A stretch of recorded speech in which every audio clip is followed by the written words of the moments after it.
Vamos lá, gente. Bom dia, boa tarde, boa noite, porque a gente sempre tem que falar isso, porque não sabe que horas a pessoa vai assistir isso aqui, né? Bem-vindos a mais um Papo de Valor. Eu hoje estou aqui com a Rafaela França, que é uma amiga de longa data. Admiro ela desde a época que ela era executiva lá no Mater Dei. Acompanhava ela quando eu também era executivo de tecnologia. E ela fez uma mudança de carreira muito bacana. E hoje eu fiz um curso com ela tem outras especialidades aí que ela vai falar. E o objetivo aqui é a gente falar sobre a mudança de carreira e sobre também os conselhos. Tem 232 tipos de conselho, ela vai falar sobre eles aqui, né? Agora tem um tal de conselheiro, como é que é? Conselheiro investidor, que eu não conhecia também. E aí eu tenho várias perguntas para ela. Mas eu vou deixar que ela se apresente, senão eu vou falar sozinho. Rafa, por favor. Ale, que alegria estar aqui com você hoje. Estar aqui com a sua audiência. Amei o Papo de Valor. Papo de Valor. A marca. E obrigada por ter aqui nos permitido essa tarde. Essa Legal. tarde, noite ou dia, né? Você que está aí nos assistindo. Mas aqui a gente está tomando um café à tarde. Exato. E vamos ter aqui a oportunidade de trocar essa experiência. Eu sou a Rafaela França. E aí, trazendo um pouquinho para vocês, eu tenho aí a minha jornada de servir. Há 23 anos, eu sirvo ao mercado corporativo. Então, aí tenho meus 4.1 já. Dentro desses 4.1, eu entrei muito jovem na carreira corporativa, aos 17 anos. Eu vim ali de um Sebrae. 17 anos. E meu pai sempre foi muito exigente, né? Então, nessa vivência, esses últimos 23 anos dedicando servir aí às empresas, eu tenho uma vida que foi por longa data como executiva, e eu tive uma grande escola que ela nasce aqui na origem mineira, mas hoje ela tem repercussão nacional e internacional, que é a Rede Mater Dei de Saúde, qual eu sou muito grata. Faço parte do conselho hoje da você Rede é Mater Dei. conselheira? Sou conselheira fiscal da Rede Mater Dei. Tenho a honra de sentar ali ao lado daquelas mentes brilhantes e poder construir aí uma Mater Dei do futuro, que hoje já contempla aí um ecossistema de empresas, né? Nós somos hoje 18 empresas, 10 hospitais. Então, e as outras empresas são de quê? São empresas de inteligência artificial. A A3 Data foi uma adquirida da Rede Mater Dei. Para aplicar saúde ou não? Para todos os segmentos? Para todos os segmentos, Eita. Inclusive o da saúde. Entendi. Inclusive amanhã nós vamos recebê-lo numa das nossas formações, porque a gente sempre gosta de trazer cases práticos. Legal. A gente também tem medicina diagnóstica, promoção de saúde. Então, hospital é um dos negócios do Mater Dei. Então, a gente tem outras empresas correlatas, né, que entregam aí o servir à saúde, principalmente, mas hoje, inclusive, tendo aí inteligência de dados como um dos nossos negócios. E, além disso, nessa vivência como executiva, meu background é todo tech, né? Eu sou formada em sistemas de informação, tenho aí a vivência construída com MBA executivo em gestão de negócios, projetos. E nessa vivência de estar ao lado dos grandes empresários, eu tive uma oportunidade de entender o que é empreender. E há 3 anos e meio atrás, eu faço aí uma virada que eu vou contar aqui ao longo para vocês, legal. Mas onde hoje eu também sento no papel da empresária, da conselheira, e aí o nosso papo aqui vai esclarecer mais para vocês o que é esse papel, da investidora. Eu me apaixonei, hoje eu invisto em mais de 30 startups. Isso é uma questão que eu percebi o quanto o meu capital intelectual faz a diferença na vida dos outros negócios. Então, eu atuo hoje como investidora. E uma coisa que eu amo fazer, e está hoje no meu propósito de vida, que é educar. Então, hoje eu estou atuando também como educadora. Então, você é professora? Também sou em professora. Universidade? Já estive nas universidades. Hoje eu tenho meus programas digitais em parceria com a Board Academy. Ah, tá. Foi o curso que eu fiz. Isso, um deles. Hoje nós temos na nossa trilha 4 soluções que têm feito aí a diferença em centenas de pessoas que querem lapidar melhor a sua forma de entregar aos negócios. Então, eu tenho hoje o Lean Governance, que você é o nosso board member, certificado pelo Lean Governance. Nós tivemos a oportunidade de estarmos juntos.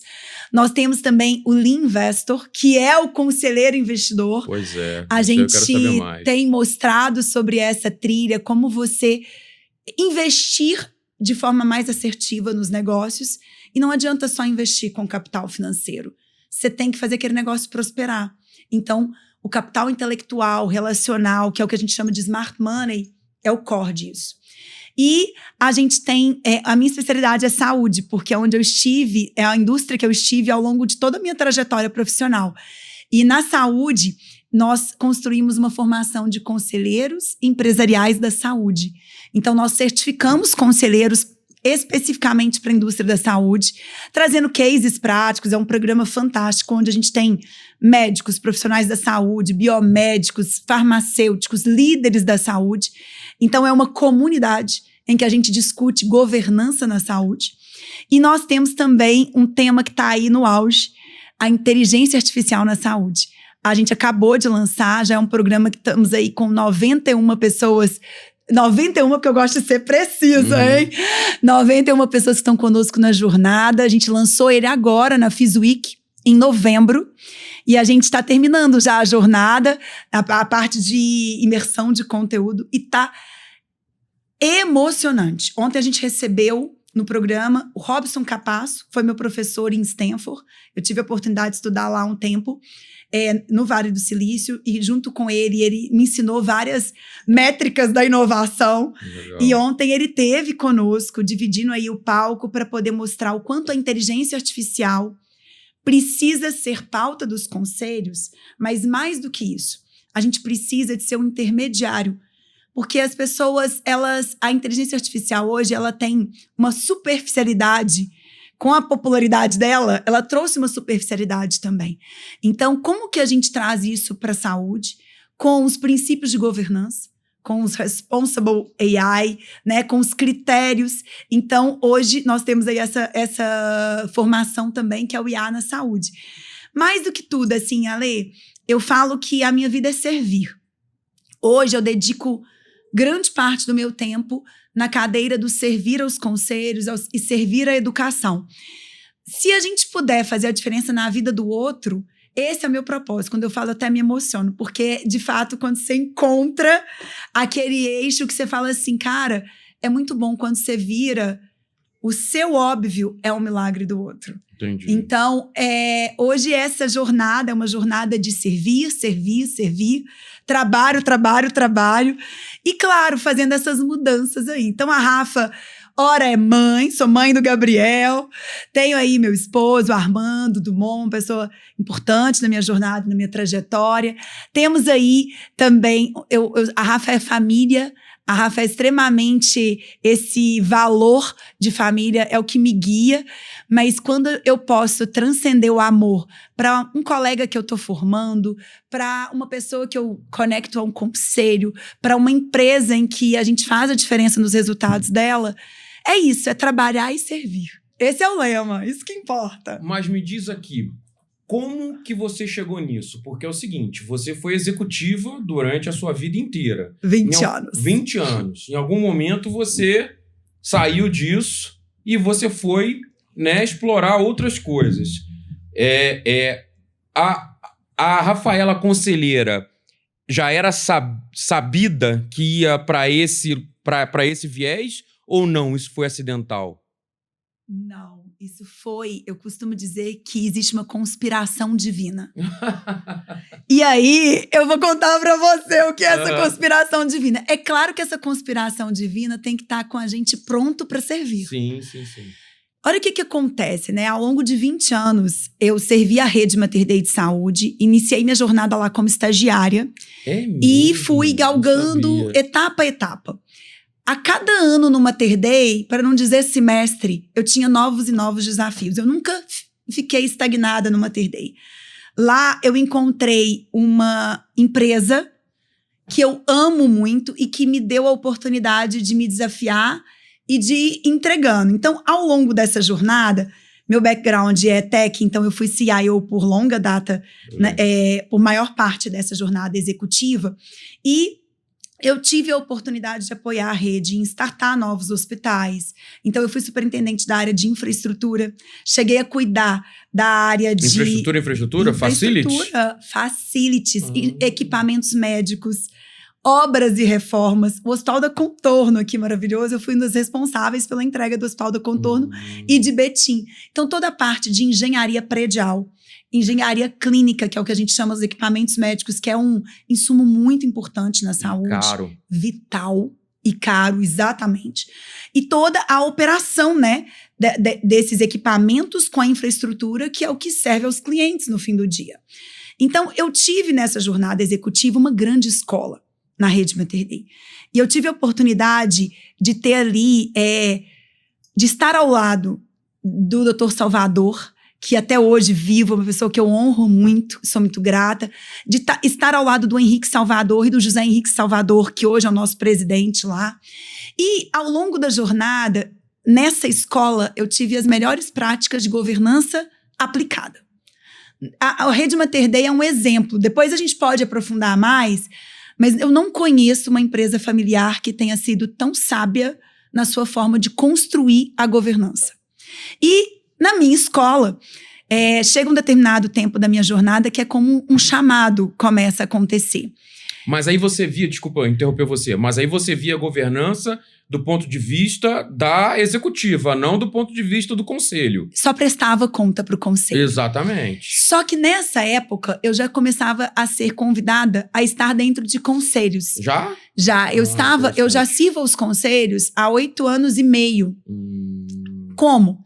Rafaela, executiva, vem aqui para a ABCIS, que é a Associação Brasileira de CIOs, e participa aqui no conselho de consultivo. Eu falei, olha, conselho consultivo, deixa eu entender mais sobre isso. Legal. Então, eu já servia a ABCIS, já servia a Sucesso dentro do conselho também. A Sucesso é muito famosa aqui em Minas, né? Sim, sim. Tem uma grande representatividade, inclusive o Ezequiel, que está à frente dela agora, uma pessoa maravilhosa, já esteve como nós, na cadeira do executivo. Ele foi CIO lá foi da Unimed. CIO da Unimed, um grande parceiro.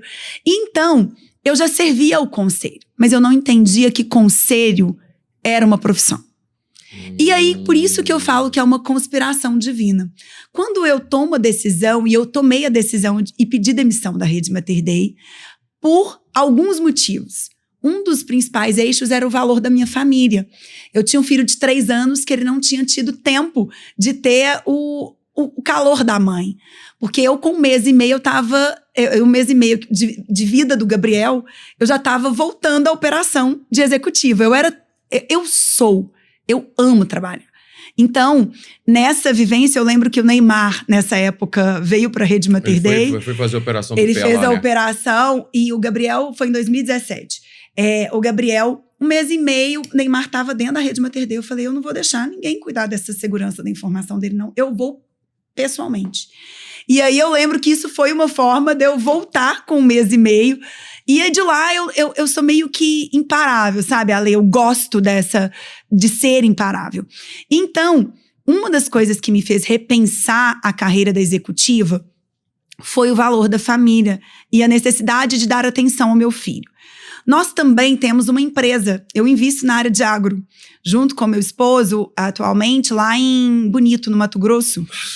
E isso, olha... Eu vou descobrir as coisas aqui bizarras. A gente fala que, assim, é servir onde quer que esteja, entendeu? E aí, a gente tem um complexo agroindustrial lá em Bonito e ele precisava de ajuda. E eu era muito boa na parte de engenharia, principalmente nessa parte de entregar obras, e a gente estava numa fase de plena expansão do complexo. Então, eu apoiei ele, mas ele é o grande empresário dessa indústria lá, mas nós investimos juntos. Então, eu precisava de ter um tempo para poder empreender. Meu marido é empresário, ele é empresário há 40 anos, ele é do ramo de vídeo, ele teve aquelas locadoras Dumont, que são muito famosas aqui, etc. Ele é o Armando Dumont que criou essa história aqui, que a Blockbuster veio. Então, eu colei no Armando para aprender de empreender. Não obstante, eu fui para uma startup para empreender. E estive na cadeira da empreendedora de uma startup, que é a GoToData de inteligência de dados. Então, na minha transição do Mater Dei, eu tinha ali 3 posições que eu sentia no fundo que tinha um chamado. Eu não sabia qual era ele.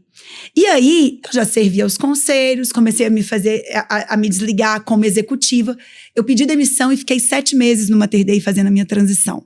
Eu ajudei a contratar meu sucessor. Eu ajudei a treinar meu sucessor e fiquei com ele mais 2 meses para ver se ele estava tudo certo. E hoje, Marcelo Lazzarini está à frente, que é o meu sucessor, uma pessoa querida que está entregando muito lá na rede hoje e fazendo bons resultados.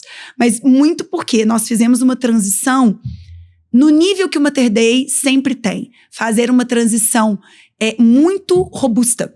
E a gente preocupou com isso desde o início. Então, a minha mudança, ela começa a vir com essa questão.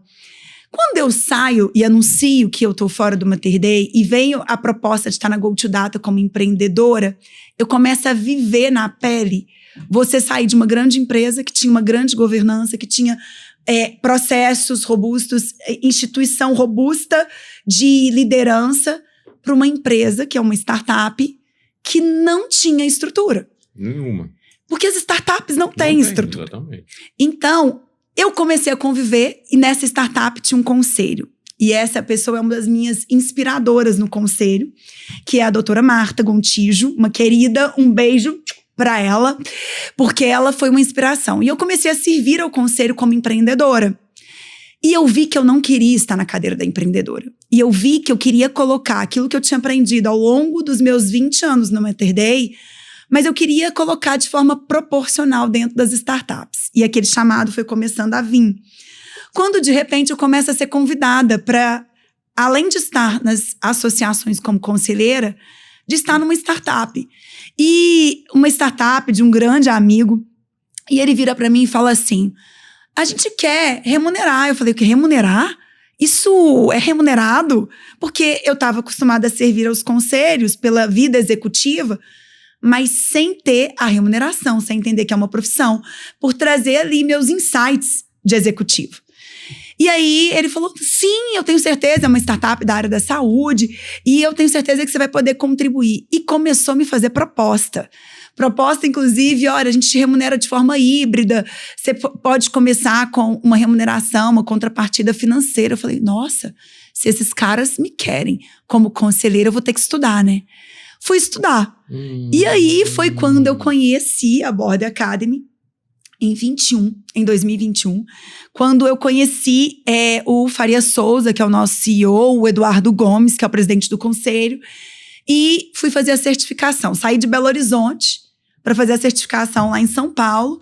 E a gente acha, né, que Belo Horizonte não tem todos os conhecimentos, porque a gente tem essa miopia de achar que o mineiro não tem, e tem. O Eduardo Gomes é mineiro. É mineiro, sei. E ele já era sócio do Farias, então eu começo a certificação. As minhas chaves começam a virar.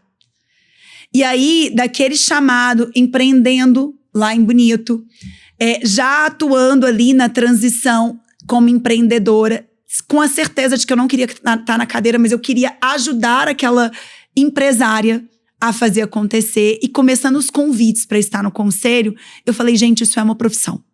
Começou a virar as chaves na minha cabeça, eu comecei a exercitar aquilo que os meus colegas, meus mentores, me traziam. Então eu usei muito o Faria Souza, o próprio Eduardo Gomes, a Catarina Pool, Leonardo Leão, alguns mentores que foram me ajudando a dizer assim, cara, isso é uma profissão.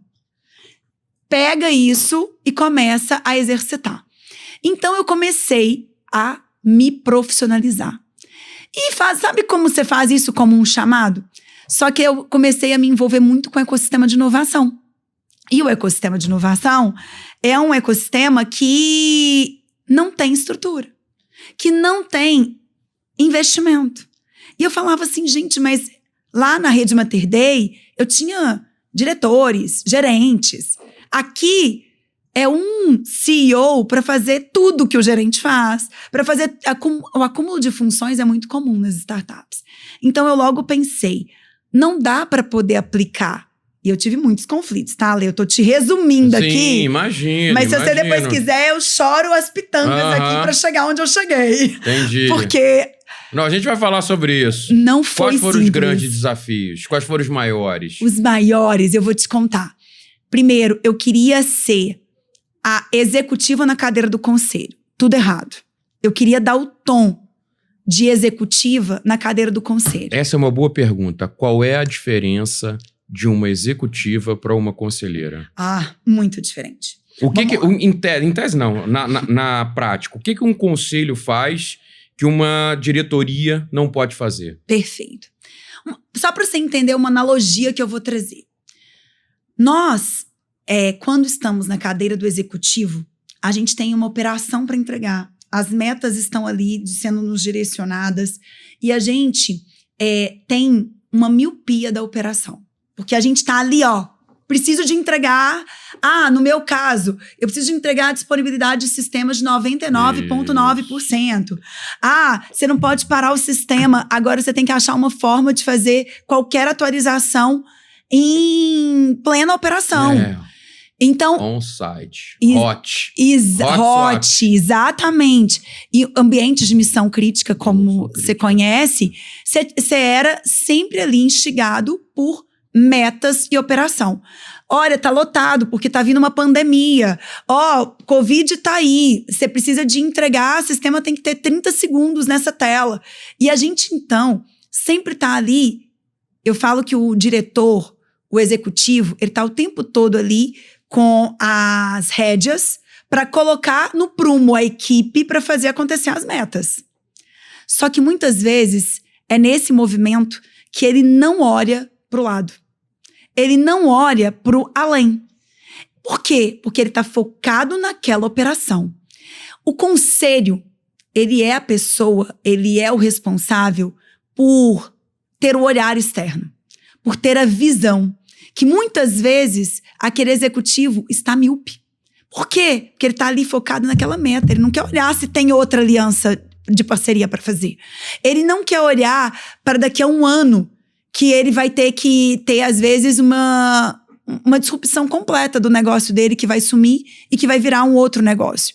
Então, o conselheiro é aquele cara que a gente traz como ser a visão de fora da caixa.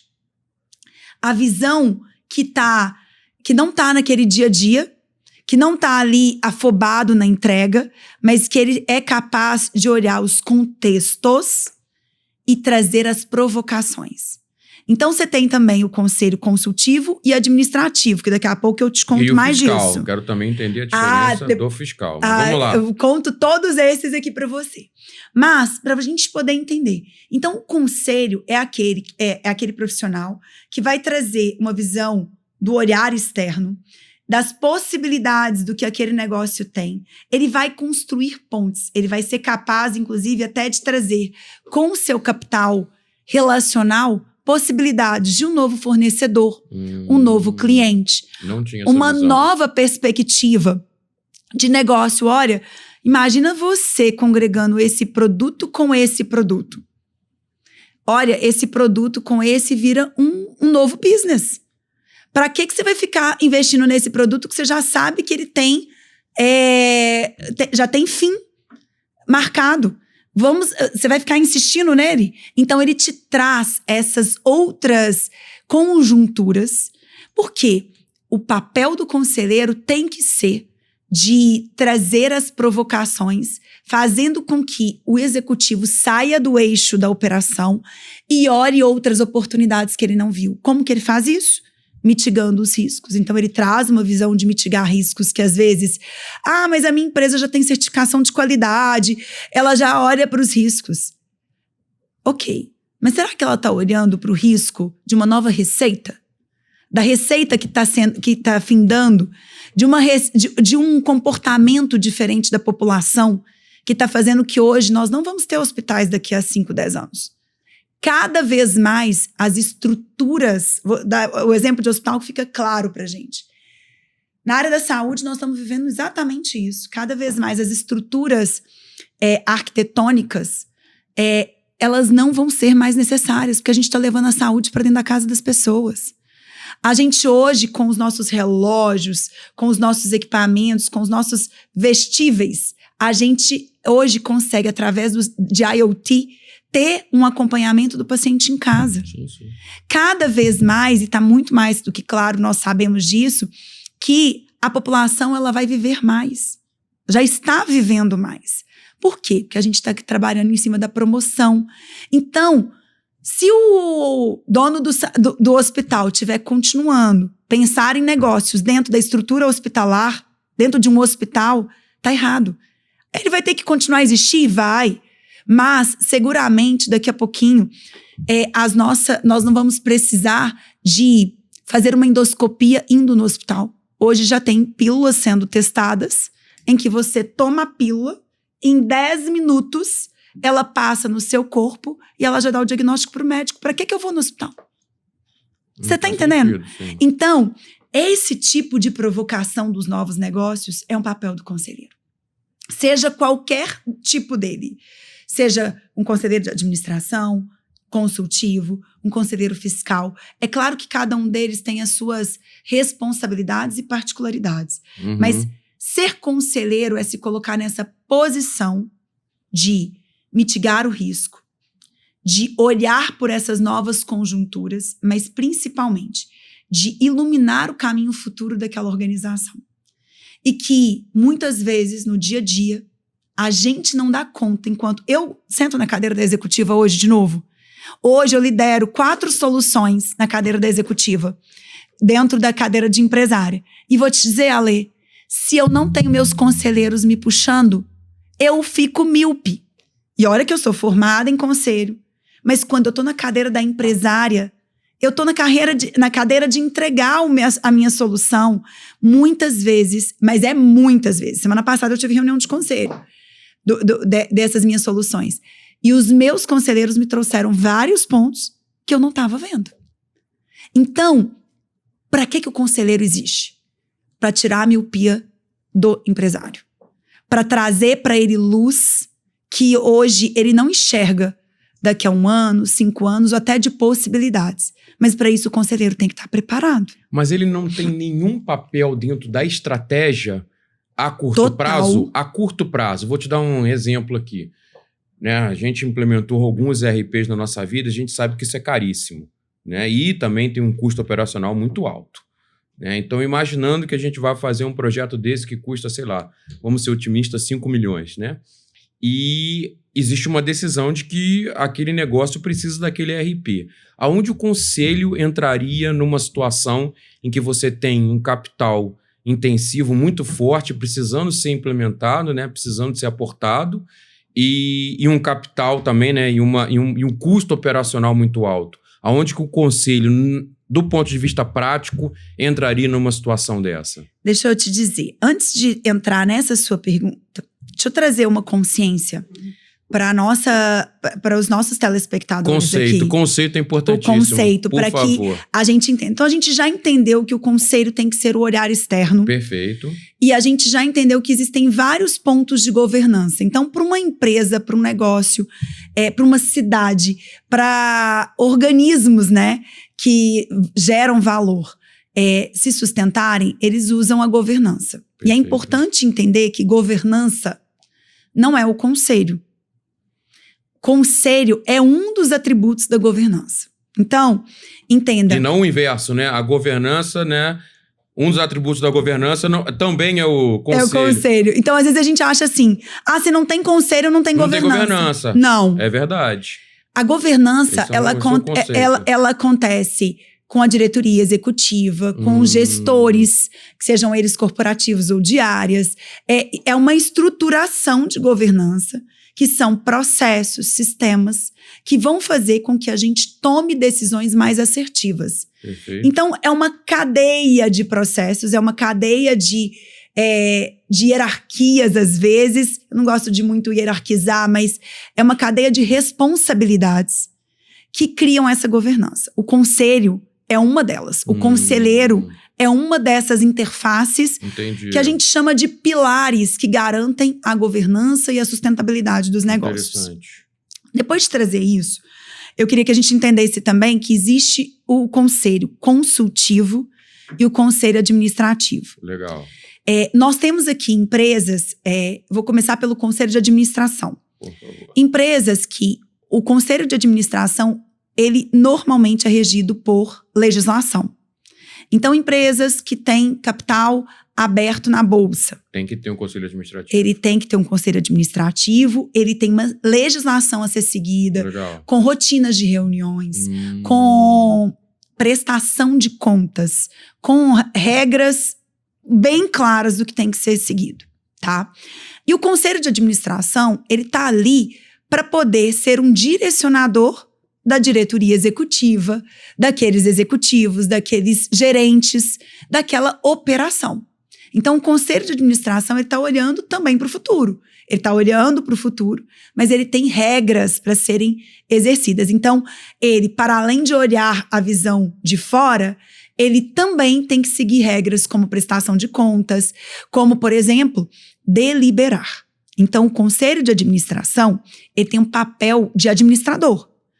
Ele delibera, ele toma decisão. Então, numa situação como essa que você deu de exemplo, de uma implantação de um ERP, o conselho de administração, com um investimento desse porte de 5 milhões, dependendo do negócio, é um negócio que quebra o negócio, se não tiver, se não for bem executado, né?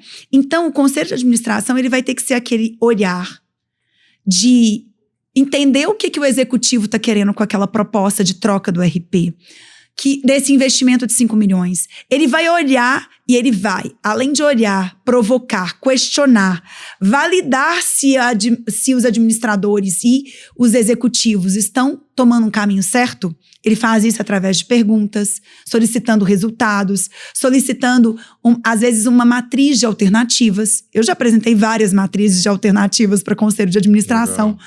Por exemplo, o conselho de administração, então, Ale, ele vai, além de olhar e provocar, entender e questionar, e validar se está no caminho certo desse investimento, ele vai tomar a decisão.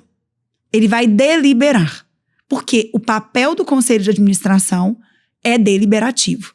Inclusive envolvendo os conselheiros. O dever fiduciário de cada conselheiro de administração é responsabilidade de cada um deles perante aquela decisão que eles estão tomando. Então, exemplo, tomei uma decisão, essa decisão estava envolvida com uma empresa de má índole, esse dinheiro foi desviado, o conselho de administração foi lá, tomou a decisão, aprovou com os executivos, e então descobriu-se que essa decisão ela tem um eixo de má índole, de não adequado. No conselho de administração, perante as regras, o conselheiro é responsabilizado, inclusive com seus bens, inclusive com o seu CPF. É o que a gente chama de dever fiduciário. Uhum. Então, esse é o conselho de administração. E para poder apoiar o conselho de administração, existem outros atributos de governança. Tem os comitês de auditoria. Aí tem a gente tendo como obrigatoriedade, quem está na bolsa hoje é obrigatório ter uma auditoria independente. Tem que ter uma Big Four. Então, esses todos requisitos vão sendo atributos para garantir a organização e, claro, a sustentabilidade daquele negócio. Então, o conselho de administração, ele é apoiado pelo comitê de auditoria, pelos comitês. Às vezes, as empresas definem, o meu core é de tecnologia, eu quero ter um comitê de inovação. Meu core é sustentabilidade, eu quero ter um comitê de sustentabilidade, eu quero ter um comitê de compliance. Então, o conselho de administração, ele tem apoiadores para poder ajudá-lo nas tomadas de decisões. Então, exemplo, num caso como esse, de má índole que eu te comentei, ele poderia chamar o comitê de compliance junto com ele. Ou até mesmo o comitê de auditoria independente, para poder trazer ali clareza para a sindicância daquele processo. Mas ele, independente, é responsável. Então, hoje o que acontece numa Vale do Rio Doce, numa Americanas, os conselheiros de administração são responsáveis pelas decisões dos administradores. E eles têm poder de veto? Eles têm poder de veto. depende o seguinte, você está num colegiado. Então, você às vezes tem 3, 5, 7 conselheiros. E aí, você tem poder de veto quando a maioria toma decisão pelo veto. Entendi. Agora, se você é um conselheiro contra todos os 5 demais, a nossa recomendação, inclusive as boas práticas nos recomendam, é que você deixe isso claro nos instrumentos, como atas, etc. Mas não quer dizer que você não será responsabilizado. Entendi. Então, conselho de administração tem, inclusive, o conselho fiscal. E o conselho fiscal, hoje, o objetivo dele é fiscalizar os administradores. Então, o conselho fiscal, ele valida se o conselho de administração está tomando decisão adequada. Ele valida a diretoria executiva. Ele é um validador. A gente costuma dizer que ele é mais uma etapa de validação se as coisas estão caminhando bem. Porque se o conselho de administração está tomando decisão e o conselho fiscal está de acordo com tudo que ele está tomando decisão, ele está sendo conivente. Então, é porque ele está validando, checando, etc. Várias decisões nossas, exemplo, eu vou fazer um M&A. Passa pelo conselho fiscal. O conselho de administração foi lá, tomou uma decisão. Mas deixa eu ver aqui, o conselho fiscal pede, eu quero ver o laudo de execução desse processo. Então, o conselho fiscal é aquele que valida o que os administradores estão fazendo. E ele perpassa por todas as rotinas de governança.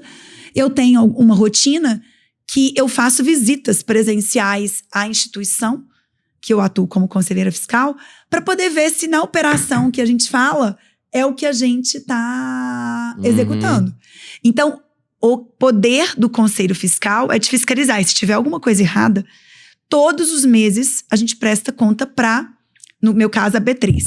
Então, você presta conta para garantir que aquela governança daquela empresa, ou seja, que não tem fraude acontecendo, que não tem algo que possa, daqui a um ano, fazer com que essa empresa suma do mapa. Então, a fiscalização do Conselho Fiscal é para garantir a sustentabilidade do negócio. Entendeu esse arcabouço de governança? Entendi. Bom, agora existe um outro arcabouço, que é o Conselho Consultivo. Esse Conselho Consultivo, ele tem a mesma visão de fora da caixa. Ele tem a visão de mitigar riscos, de iluminar o futuro, pavimentar ali decisões futuras da empresa. Mas ele não toma decisão. Essa é a grande diferença. Ele tá lá para influenciar uma decisão, para recomendar uma decisão. Ele até usa como pré-requisito as legislações do Conselho de Administração. Mas a grande diferença é que ele não tem um papel de administrador. Então, ele não delibera, ele não toma decisão.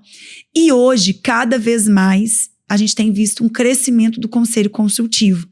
Porque é um órgão de governança que ajuda empresários e empreendedores a olhar para fora dos seus negócios, a construir pontes. Então, exemplo, ontem o Theo Braga estava conosco no programa e ele estava comentando. Ele investiu numa empresa 1,5 milhão.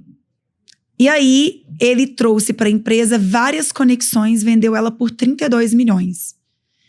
O que ele, como conselheiro, fez? Deu abertura de mercado para esse empresário, deu para ela condição de se conectar com pessoas para ajudar na estruturação do negócio. Esse é o papel do conselheiro consultivo. Então, eu não preciso de estar na administração, porque, inclusive, hoje, conselho de administração são empresas, normalmente, que já chegaram ali em SA, estão ou em capital fechado e aberto, entendeu? Então, não tem. São empresas que já estão num outro patamar. Agora, o conselho consultivo é a grande maioria do Brasil. O conselho consultivo é aquele que pode ajudar, porque hoje, 95% dos nossos negócios são pequenos e médios negócios. São pequenos e médios negócios que fazem essa economia girar. Porque os grandes negócios, eles têm uma representatividade, mas as governanças deles já são robustas, até as próprias legislações já trazem essa exigência. Mas sabe qual que é o grande fator que me fez trazer esse chamado para a minha vida? E os pequenos negócios, que faturam 300 mil por ano, que faturam 300 milhões por ano. Esses negócios precisam de conselheiros que vão olhar para a visão de fora, que vão trazer provocações, que vão trazer essas conexões e que vão fazer esse negócio crescer. A gente estava hoje de manhã numa reunião contando de uma das startups que a gente investe. Essa startup, ela duplicou em 1 ano de faturamento. Por quê? Porque ela tem 3 conselheiros consultivos trazendo para ele provocação de abertura de mercado. Ela tem 3 conselheiros consultivos, dentre um deles abriu o mercado externo, do exterior, para ele. Então, além dele ter os conselheiros que abriram nacionalmente, abriu um mercado no exterior. No caso dessa startup, já era fácil de adequar. Em outra coisa, ela tinha, dentro desse conselho, tem um cara de growth e precificação. Morei. E aí, o Morei trouxe um novo modelo de negócio para o empresário. Porque, às vezes, Alexandre, o empresário ele tem uma solução fantástica, mas ele tá tão apaixonado pela solução... lambia cria lá, né? Adora. Que ele esquece que aquela solução congregada com outro negócio poderia estar fazendo diferença. Você entende? Então, eu queria trazer essa clareza. Ficou claro, conselheiro de administração e conselheiro consultivo. Ficou. E trazer que o seguinte, o conselheiro consultivo, ele tem que ter o DNA proativo. E qual que é um problema que nós temos? Aqui, a gente está acostumado a entender que conselho, e eu também entendi assim, até 4 anos atrás, conselheiro é o notável que está lá na Vara do Rio Doce, que ganha 200 mil reais. Conselheiro é aquele que está na Petrobras, porque é esse cara que a gente ouve falar, conselheiro.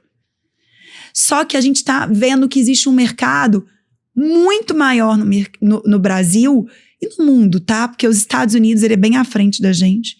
Depois eu trago estatísticas disso. E no caso do Brasil, a gente tem uma oportunidade imensa com os pequenos e médios negócios. E que a gente não aproveita. E que hoje a gente começa a aproveitar quando a gente vem trazendo aí um movimento, e a Border Academy tem sido um movimento, de profissionalização, de primeiro entender que isso é uma profissão. De segundo, entender que você não vai precisar de doar seu tempo sem ser valorizado por isso. Para isso, eu tive que virar a chave, porque até então eu doava meu tempo. Então, até então era aquela Rafaela assim, Rafaela, executiva, me ajuda aqui. Uhum. Ajudo. Só que eu também tenho meu tempo, eu tenho que fazer as minhas escolhas. Então, a minha proposta para eu te ajudar é essa. Uhum. E é justo. Você constrói essa proposta, entendeu?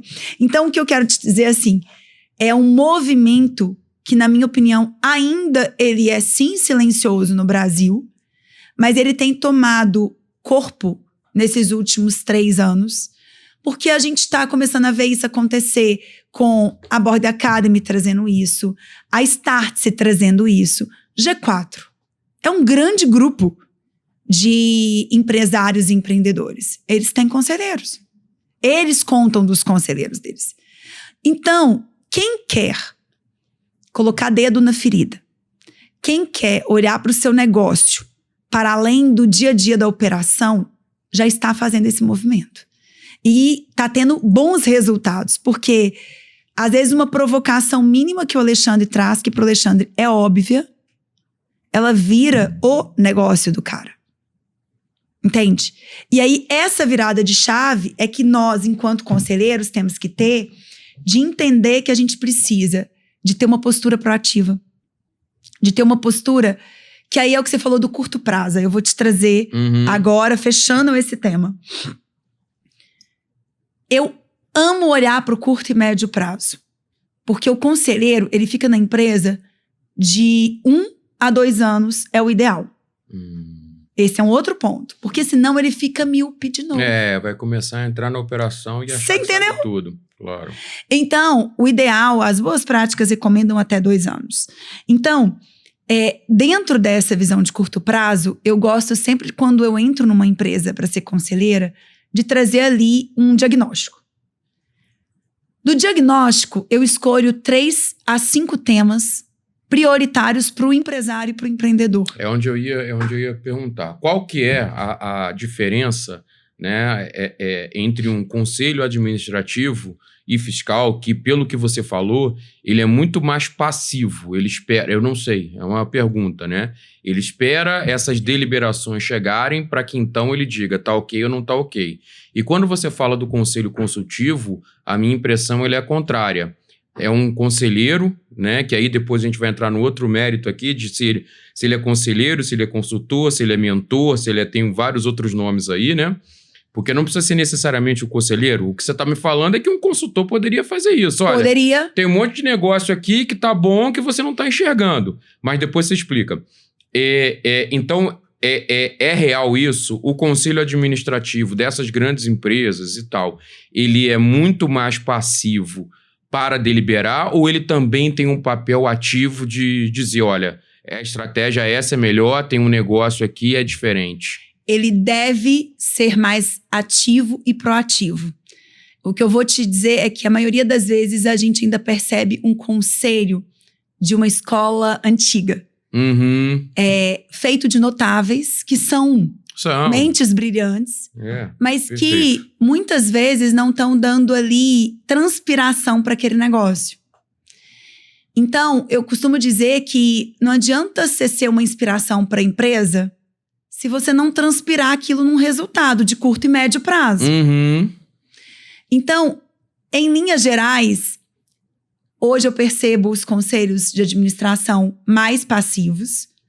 Isso é uma percepção, não é uma ciência. Entendi, perfeito. Mas a minha defesa, e hoje eu como conselheira fiscal, eu sou proativa. Então eu cutuco, eu trago novas pautas, eu trago provocações. Eu não discuto só o que está na pauta. Entendi. Eu proponho novas pautas. E tenho Mas visto... como fiscal ou como... Como fiscal. Como conselheira fiscal? Como conselheira fiscal. Legal. E aí, pra você ter uma noção, como conselheira fiscal, a gente já pediu para poder ver como é que é o esquema de segurança da informação da empresa. Sabe por quê? Porque se eu sou responsável por fiscalizar os administradores e se houver um cyberataque numa empresa dessa que eu tô... Como houve. Que pode acontecer... Se acontecer isso, eu posso colocar essa empresa em risco. Financeiro, riscos jurídicos, de imagem, reputação. Sim. Então, eu lá no fiscal, eu tenho que olhar o que o administrador está tomando de decisão na segurança da informação. E vou te dizer, e mesmo assim, empresas grandes com diretoria, com estrutura, com times robustos de segurança da informação, às vezes são míopes. Nas nossas agendas, a gente viu oportunidades de melhoria. Porque, mais uma vez, Alexandre, é como uma cadeia de processos e sistemas que vão fazer você fazendo checklists de oportunidades de melhoria e que, às vezes, é uma pessoa lá de cima que é uma pergunta do CEO que muda uma perspectiva do diretor que está lá na operação. E aí... Nós, no Conselho Fiscal, por exemplo, quando a gente foi olhar para a segurança da informação, a gente viu algumas oportunidades que a gente tinha que rever. Entendi. Que a gente tinha que repriorizar. Até estavam previstas, mas numa escala de tempo que não é a escala de uma urgência. Entendi. Então, isso é uma sensibilidade. Então, eu estou te trazendo que, assim, o Conselho de Administração, ele não pode ser passivo. Entendi. Ele hoje exerce? Sim. Vários conselhos que eu participei, que eu prestei conta, eu prestava conta e eles falavam ok. Eu não era nem questionada. Ok, pode ser que eu tinha levado todos os temas, mas hoje eu sou questionadora. Se eu não tenho certeza, eu não tomo minha decisão. Por causa até mesmo da minha responsabilidade, mas minha responsabilidade com o negócio. Agora, o que eu vejo? Já no conselho consultivo, você tem mais abertura. Porque o conselho de administração, ele tem formalidades. Então, existe uma formalidade no conselho de administração. Exemplo, eu tenho uma empresa que eu sou conselheira consultiva de um grupo de empresa de tecnologia em saúde, que é a Salux, e do grupo Brinjel, em que a gente tem autonomia. A última reunião que nós tivemos em novembro, Foi aos sábados, eu faço reunião sábados o dia inteiro. Dia 7 de dezembro agora eu vou... Nossa, seu marido deve adorar, hein? Deve vibrar, hein? Nossa Mas eu amo. Dia 7 de dezembro agora eu vou para São Paulo na reunião dessa querida empresa também. E que na Salux a gente teve a oportunidade de fazer uma agenda e conversar entre nós conselheiros o que a gente tem que melhorar. Quais são os itens? É como se fosse fazer aquilo que a gente faz como executivo, que é uma avaliação de desempenho do conselho. A gente fez isso na Salux.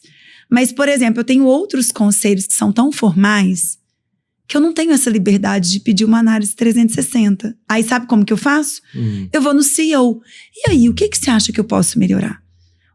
Eu vou no CFO e converso com ele. O que você acha que eu poderia trazer de mais apoio para a empresa? Agora, existem empresas e empresas. Existem empresários que vão te dar essa abertura, existem empresários que não vão te dar essa abertura.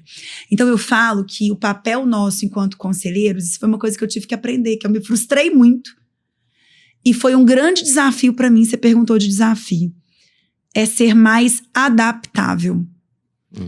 Porque quando você tá na cadeira da executiva, você tem que entregar uma meta, cara, você move fundos, mundos, entrega. Porque você é a dona daquela meta. Quando você tá no conselho, o máximo que você consegue fazer é influenciar aquela decisão. Você não consegue colocar ritmo nela. Você consegue pedir prazo. Entendi. E aí, Alexandre, eu me frustrava, porque eu via que era uma coisa que podia ser feita em 60 dias. Isso. E estava acontecendo em 6 meses. Você tinha visão da operação. Aí, isso me frustrava e eu tive que aprender a me adaptar. E me adaptar também que tem negócios que estão mais maduros. Tem negócios que estão mais em nível básico. Então, por exemplo, eu tenho situações em startups que eu estou como conselheira em que eu sei que assim, o empreendedor não está nem com consciência do que é governança. Eu vou ter que ensinar para ele. Só que se eu virar para ele falando já de governança, ele já arrepia. Porque ele acha que governança é só para Vale do Rio Doce e para Petrobras. E aí, por isso é que a gente traz o Lean Governance. E é por isso que a gente trouxe a simplicidade da governança para startups. Por quê? E foi o grande eixo da minha mudança, foi quando eu fiz a certificação como conselheira, e eu fiz a certificação de conselheira consultiva, são 40 horas, extremamente robusta. Virei para o CEO da Board Academy e falei, olha, Farias, eu adorei a certificação, mas ela não cabe nas minhas startups. Eu estou sendo convidada para estar no conselho de startup e eu estou frustrando com o meu jeito que eu estou chegando lá, porque eu estou chegando lá pedindo prestação de conta, ele não sabe nem o que é prestar conta. Aí eu chego lá pedindo um DRE para uma startup que está em validação, ela não sabe nem o que é uma DRE, eu tenho que ensinar para ele o que é uma DRE. Então, ele me disse assim, eu entendo, startup é um bicho diferente. A gente vai precisar de se adaptar. Você não quer criar algo específico para as startups? Eu falei, mas eu sozinha não consigo, eu estou em 2 startups. Eu construí, então, um grupo, junto com o Eduardo Gomes, que outros conselheiros que faziam parte de conselho de startups, a gente falou assim, não dá para colocar o nível de uma governança de um Mater Dei, de uma Localiza, de uma MRV, dentro de uma startup. Você precisa proporcionalizar. Quando você fala startup, é startup boa tech ou é startup qualquer empresa que esteja começando? Por exemplo, a minha empresa, eu tenho uma empresa de consultoria, de processos, de tecnologia, de implementação de sistemas, implementação de centros de serviços compartilhados, que não necessariamente é tech e que nem é escalável, não necessariamente. A gente está olhando outras coisas. Caberia uma governança para isso ou só para essas startups que são tech e escaláveis? Perfeita pergunta. Bora pro conceito também, para clarificar para quem está nos assistindo aqui? Por favor. Seguinte, primeiro ponto. Startup, na íntegra da palavra, inclusive existe um marco legal de startups, onde é uma legislação que ajuda muito as startups, trazendo inclusive concessões à startup para que ela possa ter lugar para criar, local de risco para poder errar e acertar. Então, existe um marco legal das startups e, na íntegra, o conceito, Startup é uma empresa que ela está em fase inicial ali da sua operação, mas que ela já nasce tech e ela vai ser escalável. Tirando isso, é uma empresa que está começando. O nome não é startup. O nome não é startup, é um pequeno negócio. Um pequeno negócio, legal. Tá? A gente às vezes usa, eu fiz um startup do hospital. Qualificando, nós temos que entender que um pequeno negócio, como o seu, de consultoria, de CSC, ele é um pequeno médio negócio. Entendi. Enquanto uma startup, na íntegra, é uma empresa que ela é tech e ela é escalável. Ela já nasce com um modelo de negócio escalável. Legal. E ela nasce em um movimento de erro para acertar, em um ambiente de extrema incerteza e um ambiente que valoriza o erro dela, porque aí tem as grandes criações e disrupções. Então é o exemplo de um Uber, de um Airbnb, de um Trivago, que foram disrupções acontecendo aí. Não, o taxista não deixa entrar outro concorrente. E aí entrou o Uber. E hoje o Uber tem os concorrentes dele e assim por diante, né? Bom, então startup tem que ser esses elementos.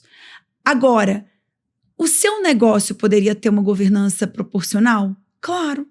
E é uma coisa que a gente já está trazendo no Lean Governance. Quando a gente criou ele essencialmente pensando na startup tech escalável, que vivem num ambiente de inovação, vivem em um ambiente volátil, de extrema incerteza, para poder se adequar ao mínimo de governança que ela precisa em cada maturidade do negócio dela.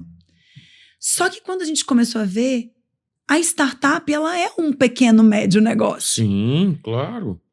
A diferença é que ela é escalável. É o modelo, é o core dela, é o que ela faz. Isso! É só isso. E aí, o que a gente viu? Gente, essa metodologia se aplica ao pequeno e médio negócio. Então, hoje, a metodologia do Lean Governance, ela teve a sua origem, sim, nas startups e no ecossistema de inovação. Mas a gente já tem aplicado ela no pequeno e médio negócio. Por quê? Ela ficou muito simples, Alexandre, porque assim, ela parte da simplicidade. Aqui adoro esse framework. É o framework do Canvas, não sei se dá para vocês verem, mas aqui, ó, para cada fase do negócio, você tem quais são os guardrails, os itens que você deveria se preocupar em cada fase do negócio. Então, aqui você tem, na ideação, eu deveria me preocupar inicialmente com alinhar com os sócios como é que vai ser esse meu negócio. Eu deveria me preocupar com a marca e comunicação, que não é só com a logo. Mas na validação, já são outros quesitos que eu tenho que me preocupar. Na tração, são outros. Então, e na escala, são outros. Então, o que eu vou te dizer? Está saindo agora, em 2025, uma versão atualizada da metodologia, porque a metodologia, ela é dinâmica. Ela é viva, claro. Viva. Claro. Como um organismo vivo das empresas. Sim. A gente lançou esse livro tem 2 anos. A metodologia tem 2 anos e meio de aplicação. A gente lançou o livro depois de já ter aplicado ela em 200 empresas. E a gente conta aqui alguns cases dele. E a gente, então, esse ano nós traduzimos e adaptamos ela para a legislação americana e europeia. Então, foi lançado agora em setembro. O livro é em inglês, então também já está disponível. E no ano de 2025 vai sair a metodologia aplicada literalmente a pequenos e médios negócios. Porque assim, às vezes o que muda é a nomenclatura, é o tipo de indicador. Então, por exemplo, enquanto a gente fala de CAC muito comum dentro dos ambientes de inovação, eu quero saber qual que é o custo de aquisição do seu cliente. Às vezes, um pequeno e médio negócio, você discute não sobre o CAC especialmente, porque o CAC é muito viés do digital. Você traz isso já como o próprio ROAS, né? Enquanto no ambiente mais tradicional do pequeno e médio negócio, você vai trazer ali crescimento de faturamento. Você vai trazer ali uma visão de crescimento de clientes, de churn também. Então, a gente está calibrando o vocabulário e vamos lançar em 2025 para pequenos e médios negócios. Então, sim, Alexandre, você já pode aplicar na sua empresa. Inclusive, eu tenho um bom exemplo. Tem uma empresária que é dona da Consultec daqui de Fabiola, que é mineira também, hoje atende o Brasil todo. Ela começou com consultoria de SAP. Você conhece a Fabiola? Trabalhei com ela na Sonda ProQuick. Exato, uma querida. Trabalhei com ela, conheço a Fabiola, por exemplo, construiu o seu primeiro... Ela tem uma empresa de consultoria. É claro que ela agora está muito com um viés de escalar o produto, né? Escalar a consultoria. Eu acho que esse tem que ser uma pegada que a gente tem que sempre avaliar se faz parte do business, talvez separar uma parte do negócio para poder escalar e outra parte ser mais premium, mais on demand mesmo. E aí, a Fabiola construiu o seu primeiro conselho consultivo. Trouxe ali as primeiras provocações dela. Então, o que eu defendo? Todo negócio. Seja a farmácia da esquina. Seja a minha empresa online de venda de roupas femininas. Deveria ter um advisor. Rafaela, se eu sou um pequeno negócio, um advisor. Sabe por quê, Alexandre? Com certeza, no seu negócio, se você não tem alguém olhando para fora, você vai falar, mas eu fui para a China, estive na Indonésia, eu olhei para fora. No nosso negócio, a gente é míope. Vou te fazer uma analogia. Nós estávamos aqui conversando dos nossos filhos, né? Isso. Eu tenho o Gabriel e você tem a... Catarina. Ai, que nome lindo, Catarina. A Catarina tem 6 anos e o Gabriel tem 7, né? Meu filho é perfeito pra mim. Eu não consigo ver defeito nele. Aí, esse fim de semana, eu tive um desafio com ele. Porque aos 7 anos, eles começam a ter mais desafios, sabe? E aí, eu falei... Aí, alguém me mostrou que meu filho tinha pontos a melhorar. A mãe, né? Fica com aquela visão, não, mas tá tudo perfeito aqui na minha relação do meu filho. E assim acontece com a nossa empresa. Se a gente... Aquele nosso círculo ali é o nosso círculo de proteção. Eu quero proteger. Aí alguém fala, mas seu negócio podia estar dando mais assim. Você fala, não, mas eu já olhei isso. O nosso olhar é muito do ego até, sabe? De olhar assim, não, meu filho, eu cuido dele tão bem, ele é um amoroso, ele é um perfeito. E a gente faz isso com os nossos negócios, que a gente entende que aquilo que a gente está fazendo é o melhor. E a gente, às vezes, não se permite olhar para fora. E aí você vê uma perspectiva diferente, como eu tive nesse último fim de semana com meu filho, um desafio. E eu quase que saí do eixo e falei, ops, não é que ela tem razão? Eu tenho que olhar para o outro prisma aqui. Então, o conselheiro, ele é o olhar do outro prisma. Independente se o seu negócio é pequeno, médio, grande ou uma startup. Ele deveria ter um advisor. Ele deveria ter alguém te provocando. Ele deveria ter alguém te cutucando para dizer, olha, seu filho não é tão lindo assim. Olha por esse outro lado aqui. Ajuda seu filho a crescer. Você tá entendendo? Eu tô. Mas deixa eu... Difícil? Então, não, deixa eu te fazer uma provocação então. Vamos lá. Eu adoro botar meus convidados em situação difícil. Vamos lá. Adoro. Adoro. Vamos lá. Uma empresa, pequeno negócio, startup, seja lá o que for, o cara, ele tá vendendo o almoço para pagar a janta, né?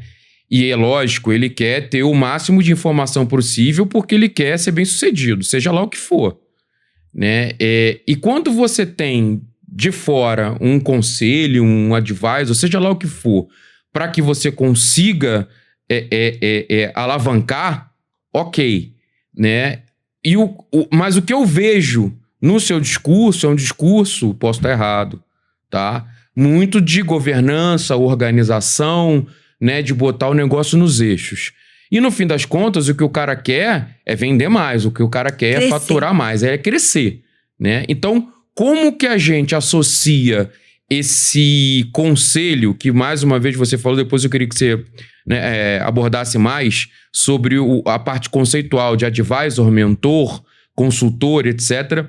Como que a gente consegue associar a vinda dessa pessoa aos resultados da empresa? Esse é um dos formatos. E aí eu vou te dizer assim, quando a gente está olhando para o futuro dessa empresa, a gente está olhando que a gente quer que ela seja sustentável. Para ela ser sustentável, ela tem que crescer, ela tem que vender mais, ela tem que criar novos produtos, ela tem que ter outras soluções, ela tem que, às vezes, ter outras parcerias, pensar ali o negócio dela como outras vertentes para aquilo se sustentar. Perfeito. Bom, para esse viés, o conselheiro ele tem que ter essa visão do negócio. Ah, mas o meu background é tecnologia, como é o meu e o seu. Sim. Não adianta. Não adianta você querer incorporar só o background tech. Você tem que incorporar o background tech com a visão do negócio. Quanto que impacta esse tech? Ou às vezes você vai trazer ferramentas gratuitas para poder ajudar a alavancar o negócio. Ou às vezes você vai trazer um fornecedor que você já teve na sua jornada e que vai fazer a diferença e vai trazer isso como parceria.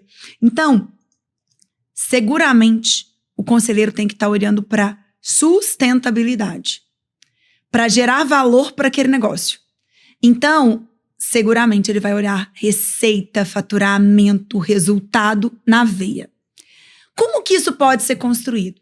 Você tem negócios que conseguem comportar conselheiros. Então aí, hoje eu já estou com algumas empresas que hoje faturam 300 mil por ano, que ela já incorpora dentro do budget dela conselheiro. Quando você tem ali acima de 300 mil, de empresas que estão lá faturando de 5 milhões a 300 milhões, ela já entendeu que ela precisa de ter uma cadeia contínua de melhoria da governança dela, de melhoria dos resultados dela. E o conselho, o mentor, o advisor, ele é um desses papéis para fazer isso tudo acontecer. Eu falo que é uma engenharia. Vou falar sobre o conselho. Você pode começar sendo conselheiro de uma empresa pro bono. Eu sou conselheira de 2 empresas pro bono. Você não quer aceitar uma terceira, não? Tô brincando. Continua. Deixa eu te dizer. E aí, por quê? Primeiro, por 8 anos e meio, eu servia conselho pro bono. Eu só monetizo há 3 anos e meio. Entendi. Eu entendi as viradas de chave. Hoje eu tenho no meu portfólio 6 empresas. 2 delas são pro bono e 4 delas são remuneradas. Como que isso foi construído? Você tem perfis de empresa. Então, empresas de pequeno negócio, é mais difícil dele aportar dinheiro. Startup é mais difícil. Vou trazer assim, o pequeno negócio e a startup, eles investem quando eles já estão ali numa maturidade, quando o conselheiro vai trazer um smart money, um capital intelectual relacional, que vai abrir mercado, que vai trazer novos clientes, que vai trazer ali para ela mais crescimento e vendas. E aí, ele muitas vezes pode até negociar, como já aconteceu comigo no passado. A gente negocia um contrato em que eu tenho um fixo mínimo, e esse fixo, ele é incorporado com vesting naquele negócio. Isso é muito comum nas startups. Eu não sabia. Muito comum nas startups. Ah, não, startup sim, perfeito. Startup Nos sim. pequenos negócios começou a se abrir para isso agora, mas as startups é muito comum. Sim. E aí eu faço uma remuneração híbrida. Um FII mais o vesting. Mas tem o fator de você somar um percentual de crescimento no delta daquele negócio. Isso, acho que faz todo sentido. Aí eu acho que faz sentido. Como que você pode fazer conjugado, você pode fazer com 2 opções. Então, você cria isso com o empresário. Entendi. Tá? Isso é muito comum nas empresas de pequeno e também pequeno negócio. Nas de médio, um pouco. A de médio eu vou comentar mais sobre elas, inclusive das familiares. Tá. Agora, nas startups, isso é muito comum. Porque a startup, ela tem a mente brilhante que já resolveu a solução da dor, mas ela não sabe fazer um planejamento estratégico. Ela não sabe abrir um mercado, ela não sabe fazer uma estratégia de go-to-market. Então, ela busca conselheiros mais experientes para ajudá-la nisso, entendeu? Legal. Então, agora, a startup, ali em tempo de ideação e validação, ela não tem muito budget para poder te remunerar. Isso. Na de tração para escala, ela já tem budget. Ela já paga consultoria. E daqui a pouquinho eu explico os agentes, tá? Então, você tem aí primeiro você tem que ver pela visão da maturidade do negócio, do nível de receita que o negócio tem. Tem empresa que está começando agora que não tem nem receita. Exato. Quando estava com Thales Gomes contando o caso da Easy Taxi, quando eles fizeram o primeiro MVP deles e já tiveram o primeiro investimento, ele não tinha nem receita. Ele não tinha tecnologia, ele pedia táxi pelo WhatsApp ali, ele fazia a operação da Easy Taxi até para ele validar o modelo. Então, com startup é muito comum você, na ideação, já começar a ajudar e ainda nem tem receita. Mas é claro que você tem que começar a colocar limites, isso aí daria um tempo pra gente discutir oportunidades aí. Bom, te trouxe aí a visão da maturidade do negócio e que você pode ir crescendo o modelo de negócio enquanto conselheiro. Então, existe o conselheiro que vai ter um equity, vai ter o conselheiro que tem contrapartida financeira, tem o conselheiro que vai ter os dois, tem conselheiro que vai ter um percentual em cima do delta de crescimento. São possibilidades que você pode conjugar no negócio. Recentemente, eu fiz uma proposta em que era isso. A gente tinha ali um FII mais o delta do crescimento. E a gente reajustava o nosso contrato por ano. À medida que gerava um ano, a gente reajustava o contrato para poder ver o delta do crescimento e aportava, porque eles não tinham dinheiro para poder trazer isso. Agora, por que a Rafaela escolhe ser pro bono, né? Primeiro, porque ela tá... eu hoje já estou numa fase mais madura do conselho. Mas eu já estive na fase do aprendizado. Então, eu aceitei muito ser pro bono para aprender. O segundo ponto que o pro bono é bom, para poder te vincular com aquele empresário que você já viu o potencial. Então, tem uma startup, que eu nem divulgo ela, que é uma startup de inteligência artificial na saúde. E essa startup, eu sou conselheira dela mirando o equity dela. O empreendedor é uma coisa, é um gênio de outro mundo. E ele me chama atenção. E aí ele fala, Rafa, então me ajuda porque você faz isso. Eu resolvi ser advisor dela por abono. Entendi. Mas eu já disse pra ele, nós já estamos juntos há 8 meses. Mais 4. Ou eu entro pro equity ou a gente recombina. Então, esse foi um ponto que eu trouxe pra mim como propósito. Por quê? Hoje, Alexandre, eu comecei a investir em startups.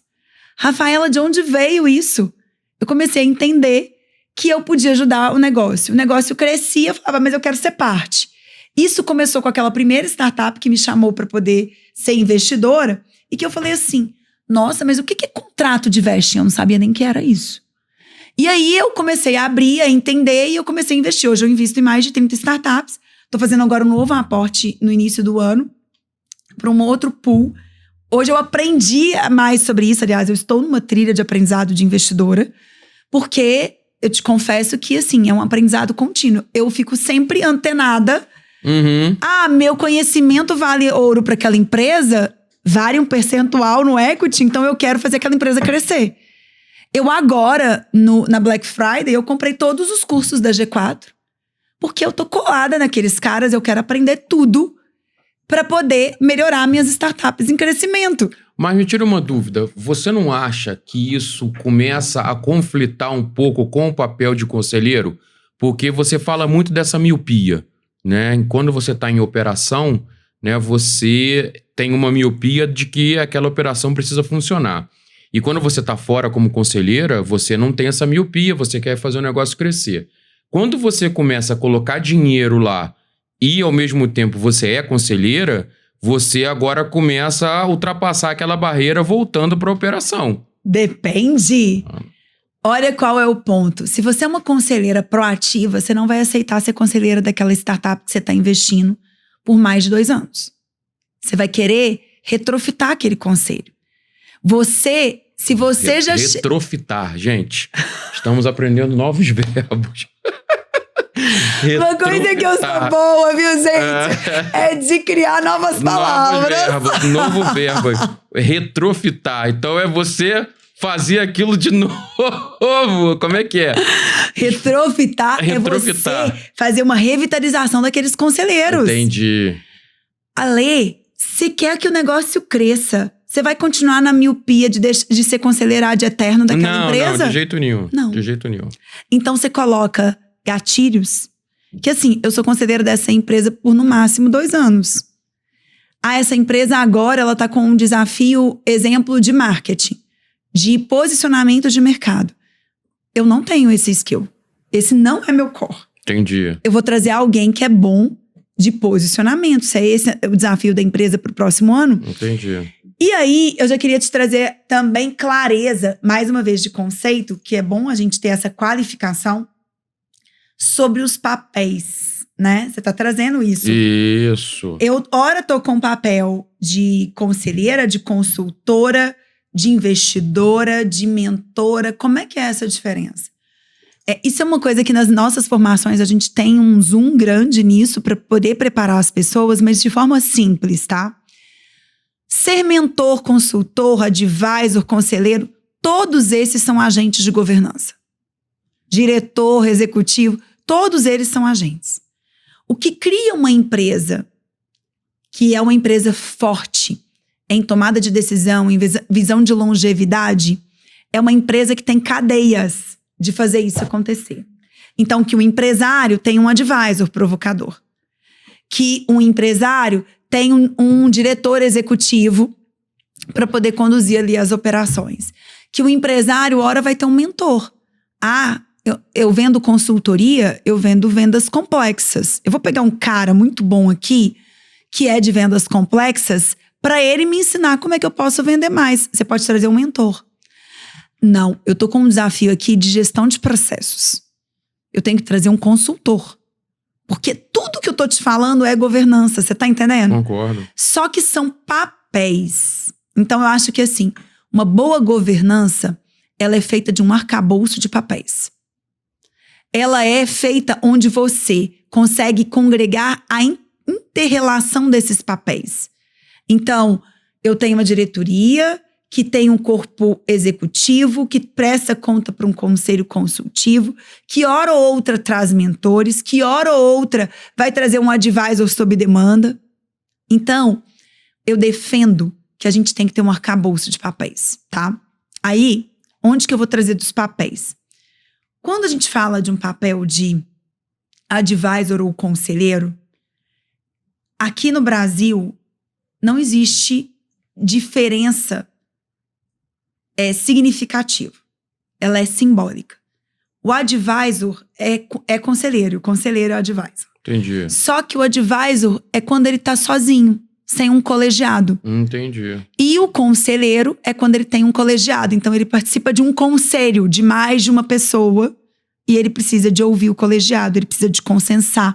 Então, ele tem que ter a articulação.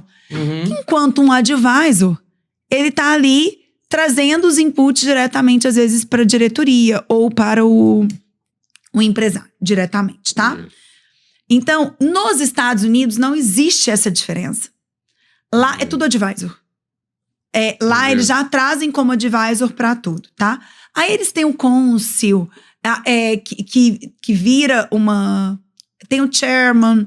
Eles têm ali outros formatos, mas que vão trazendo mais formalidades e mais acontece no conselho de administração. No papel do conselho consultivo é advisor. Você tem uma noção? Os Estados Unidos tem 57% de conselheiros nas operações deles indicadas pelo LinkedIn. No Brasil, dos profissionais, nós somos 1%. Isso quer dizer que a gente tá engatinhando demais aqui no Brasil. A gente tem um movimento muito tímido ainda. Enquanto um é 57%, esse foi um relatório da State, da State Report, da Advisory Board Center, que saiu no final do ano passado, mostrando o quanto a gente está distante. Nos Estados Unidos, os empresários já entendem que tem que ter um advisor no nascimento da empresa. Aqui, a gente não entende isso. Deixa o pau quebrar e aí depois vendo o que dá e aí traz alguém para ajudar. Exato. Então, assim, te falei da visão do advisor e do conselheiro. Vamos para a visão do mentor. O mentor é aquele que vai te dar uma questão pontual. Então, ele vai te trazer ali uma mentoria em vendas complexas. Ele vai te trazer uma mentoria em segurança da informação. Ele vai te trazer algo especialista e por um curto espaço de tempo. O mentor, eu sou mentora. Hoje eu atuo com mentoria de 4 encontros. Então, em 4 encontros, eu te trago alguns inputs para poder levar seu negócio. No meu caso, eu foco muito nas empresas de tração e saúde, que é o meu core, de trazer essa visão de tração e saúde. Tem mentores de várias especialidades. Então, o mentor, ele tem que ser pontual, ele é um curto espaço de tempo e ele é especialista. No caso, o consultor, ele é uma pessoa que ele foi convidada a estar ali naquele movimento com um escopo, com um início e um término. O conselheiro, ele é aquela pessoa que ele não tem um escopo. Ele vai trazer a visão do escopo. Ele vai trazer a visão de fora da caixa. Ele vai construir com os empresários as pautas estratégicas. Você entende a diferença? Entendo, completamente. Então, tem hora que você vai estar numa mesma organização com mais de um papel. Cuidado, porque a segregação de funções, responsabilidades, de ética para exercer esses papéis, ela tem limites. Então, tem limites sensíveis às vezes. Então, às vezes você vai estar como consultor e vai ser convidado para ser conselheiro. Isso já aconteceu comigo. Sim. Acho até um movimento natural. Natural. Só que eu tive que tomar a decisão se eu queria ser consultora ou conselheira. No meu caso, um deles eu tomei a decisão de continuar como consultora e outra decisão de ser conselheira. Eu te confesso que eu não consegui administrar as duas coisas. Mas tem uma situação que, por exemplo, no meu caso prático, eu consigo. Eu sou conselheira da Board Academy. Conselheira consultiva da Board. E aí, eu hoje atuo como executiva da Board Academy, liderando 4 produtos. Que são esses que eu comentei. O Lean Governance, o Lean Investor, o Yarna Saúde e o Conselho Empresarial da Saúde. Quando eu estou em reunião de conselho e a gente vai discutir os 4 produtos, eu ali estou como executiva. É muito difícil sair da miopia da operação, né? Então, já teve situação que eu fiquei na sala e pedi para ficar calada e não trouxe os meus comentários. Já teve situação que eu pedi para sair da reunião para que eles pudessem ter liberdade para discutir. E já teve situação em que eu disse, eu consigo opinar como executiva. A minha opinião é esta. Mas eu não gostaria de influenciar outra decisão porque eu quero ouvi-los sobre outros aspectos. Então, agora, eu hoje na Board Academy consegui essa maturidade, mas em uma outra empresa eu não consegui. Entendi. Eu tenho uma colega que ela conta pra mim que ela viveu exatamente esse dilema. E ela ficou por 6 meses sendo consultora e conselheira. Quando ela estava no conselho, ela falava, hoje eu estou como conselheira. Quando ela estava como consultora no dia a dia, hoje eu estou como consultora. Ela falou, Rafa, eu tentei de tudo. 6 meses não consegui. Para ela foi mais rentável. A empresa estava numa fase bem inicial do conselho. Então, ela ficou como consultora. Ela preferiu ficar como consultora. Mas eu tenho uma situação que eu comecei como consultora e virei conselheira. Então, assim, depende, tá, Lê? A única questão que a gente precisa de ter, aí eu falo pra vocês, é muita responsabilidade. É a gente, o seguinte, se eu tô naquele papel, eu não posso ser a amiga do CEO. Se eu tô no papel de conselheira. Sim, de jeito nenhum. Eu não posso ser a amiga do CEO que me convidou pra estar aqui no conselho. Eu tenho que ser conselheira. E ser conselheira, às vezes, é ir contra o que o CEO tá falando. Sim, sim. Eu tenho que tomar um cuidado em não ser a consultora que vou monopolizar as decisões para poder fechar mais projetos como conselheira ou como consultora. Então, por isso que eu gosto muito de trabalhar ali com os princípios da governança, que são a integridade, a responsabilidade, a ética, para nortear as formas como eu vou atuar. E a minha recomendação é essa. A minha defesa é que hoje eu consigo estar como investidora e estar como conselheira. Mas também é difícil. Tem hora que eu me apego, apaixonada pela solução. E eu falo, meu Deus, ainda bem que tem outros conselheiros independentes pra me tirar de fora dessa caixa. Sim. Entende? Total. Minha defesa, resumindo. Crie um arcabouço de governança na sua empresa. Seja um pequeno, médio, grande negócio, uma startup. Rafaela, não tenho dinheiro para investir. Gente, esse movimento é um movimento que você não precisa de muito investimento para você fazer isso acontecer. Começa. Traz uma pessoa da sua confiança. Essa pessoa pode começar pro bono. Ela pode começar com um ganho em cima do delta de crescimento. Você não tem o dinheiro para aportar agora.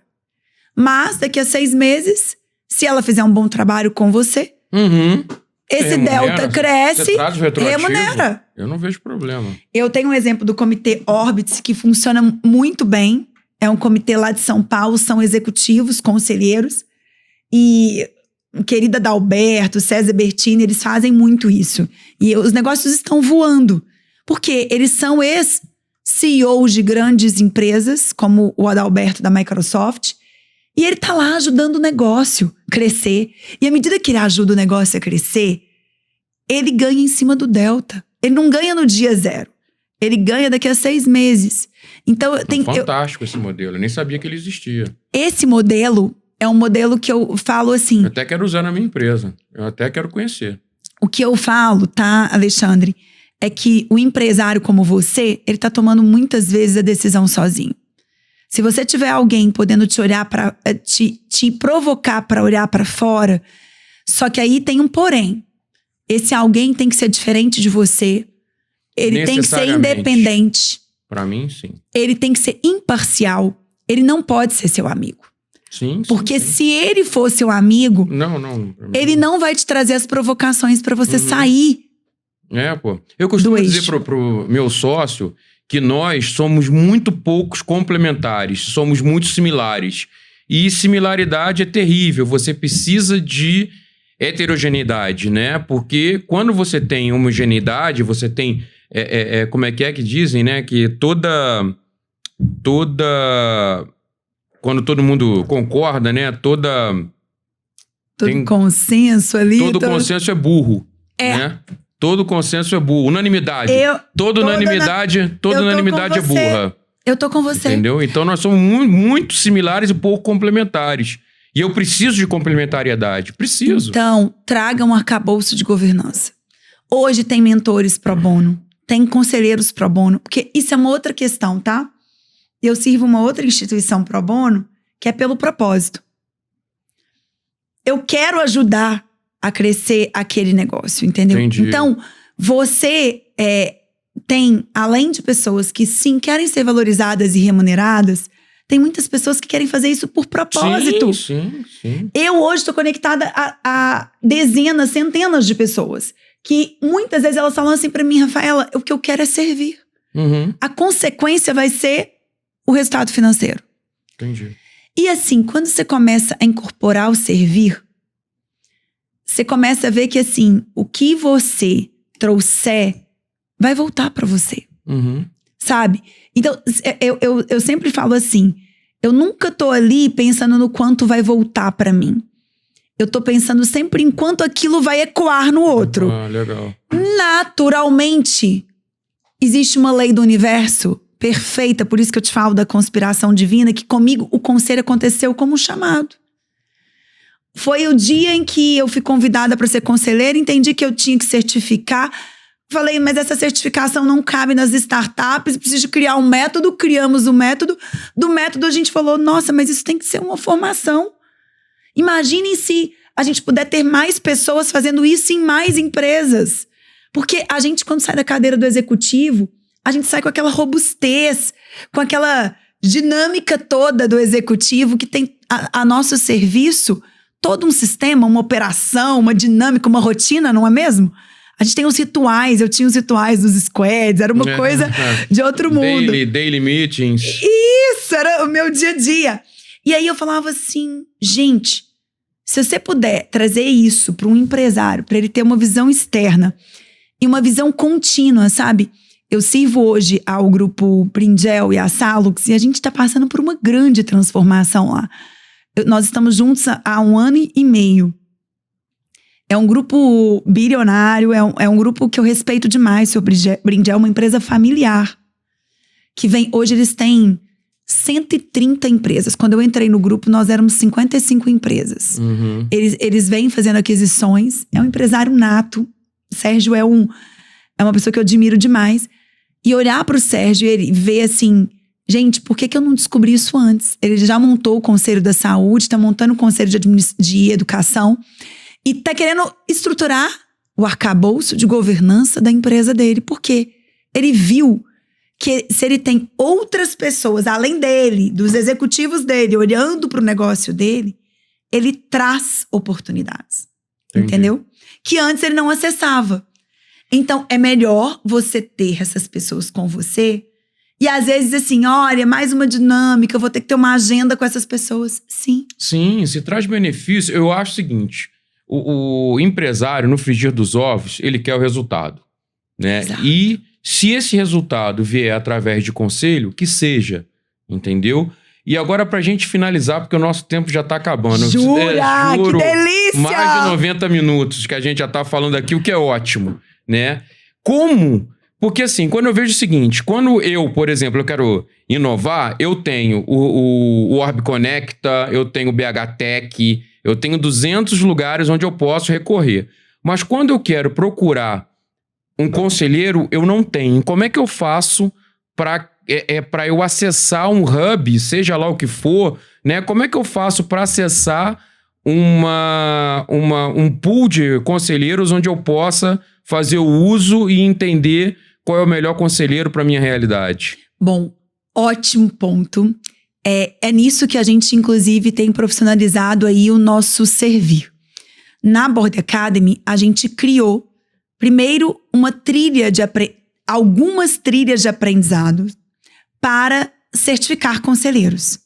Então, hoje, o nosso DNA é fazer a formação de executivos se transformarem em conselheiros, com as mesmas dificuldades e frustrações que a gente contou aqui algumas, mas para que eles estejam prontos e preparados. Hoje a Board, ela já tem 5.500 pessoas conectadas no Brasil, com diversos perfis. Então, quando você, empresário, quer ter esse acesso, você pode ter ele pro bono ou remunerado. Nós temos um banco de talentos, de profissionais certificados, com os seus skills, suas habilidades. Então, o Alexandre preenche um diagnóstico e fala, gente, eu tô com esses desafios. E nós, na Board, temos um comitê de seleção, onde a gente vai te indicar. E a gente nem quer saber ganhar em cima disso. A gente quer te orientar os melhores caminhos.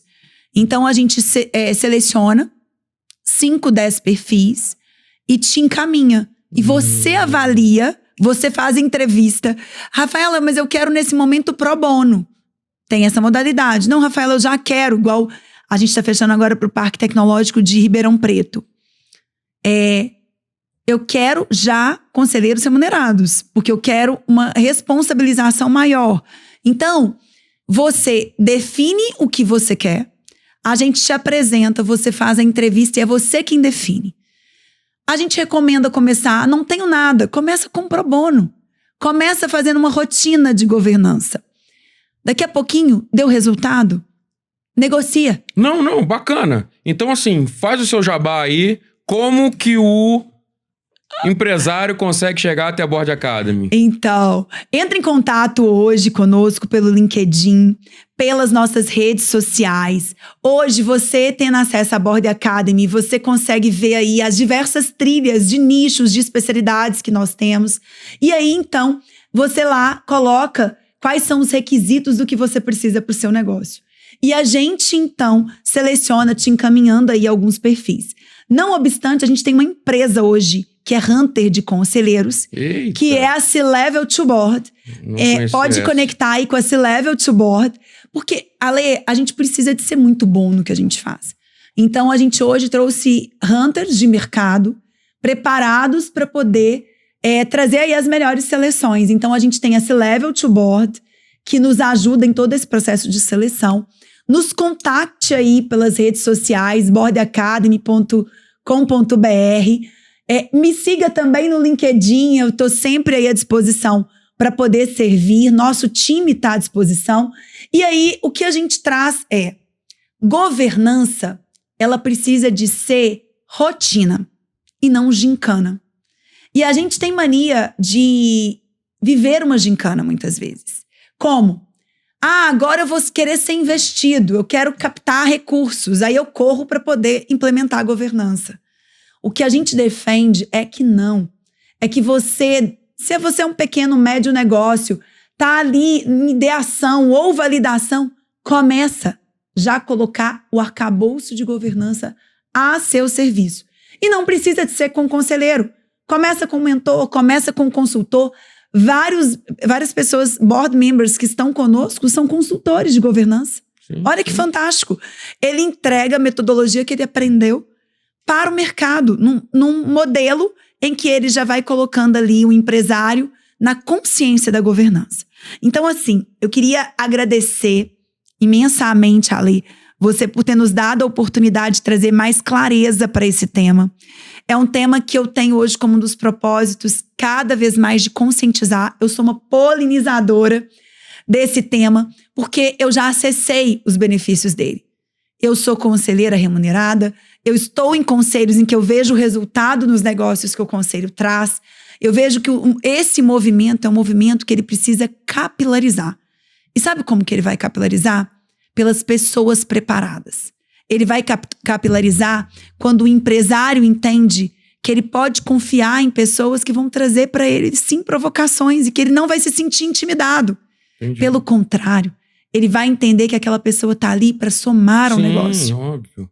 Então, que a gente use essa inspiração da governança, das grandes empresas, mas que a gente transpire governança.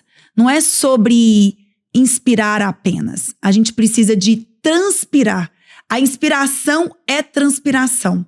E a transpiração, ela só vira resultado com ação. Então, a nossa defesa da governança proativa, do conselheiro proativo, que é o DNA da Board Academy, é de ser o seguinte: transpiração tem que ter ação, tem que ter execução, tem curto, médio, longo, tem curto e médio prazo, principalmente. Tem que ter resultado. Senão, não vale a pena investir. E aí o que nós temos visto é um movimento de que à medida que as pessoas estão acreditando nisso, os negócios vão crescendo e a gente vê, e temos aí um propósito, sim, que é o propósito de a governança ser um veículo de salvar as empresas no Brasil. Imagina, minha mãe tem uma imobiliária. Eu falo com meu pai todo santo dia, você precisa de alguém olhando para fora disso. O negócio do meu esposo morreu, porque ele não se preocupou nem com sucessão, nem com longevidade, de montar esse esquema de que poderia trazer para ele a visão de fora. E aí os negócios morrem. Porque, infelizmente, gente, nós estamos falando de 25% das empresas, elas morrem no seu primeiro ano. 80% no segundo. 80% não chega ao seu 10º ano. Ou seja, nós estamos falando de uma mortandade, de uma mortalidade muito grande. Mas se a gente tivesse pessoas junto com esses empresários, pessoas de bem, que querem fazer o bem, que querem continuar prosperando e também sendo valorizados, a gente cria uma cadeia que não tenho dúvida, que é uma cadeia que vai trazer um grande resultado positivo para o Brasil. Bacana, Rafaela. É nisso que a gente acredita. Fantástico. Assim, é um soco no estômago conversar contigo, né? Porque traz outras perspectivas, né? Eu agora, como empresário, estou com a cabeça fervendo aqui, né? Inclusive, a gente já deve olhar alguma coisa aí para frente. E, assim, fica o recado da profissionalização, né? A galera hoje faz as coisas muito a toque de caixa e muito pouco profissionalizada. Gincana. Né? Gincana, é uma sprint. A galera cadê a rotina?